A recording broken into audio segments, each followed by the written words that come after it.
Hello and welcome back to our channel. So today in this video we will be talking about how you can add music in your Videoleap app. So without wasting much of our time, let's get straight into the video.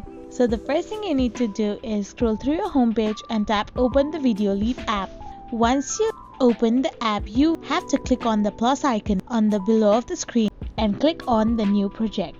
Once you do so, you can select a video of your preference and you will be redirected to the edit screen. So here you need to click on the audio option at the below, and after you do so you can select the music. So now you can randomly select any of the music you want to put on your video. So once you select the music, it will get downloaded and you will be redirected to the video where your music has been attached to. So in these few easy steps, you can add music to your video.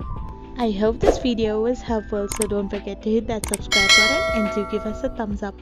We will be back again with these informative videos. Thank you for watching.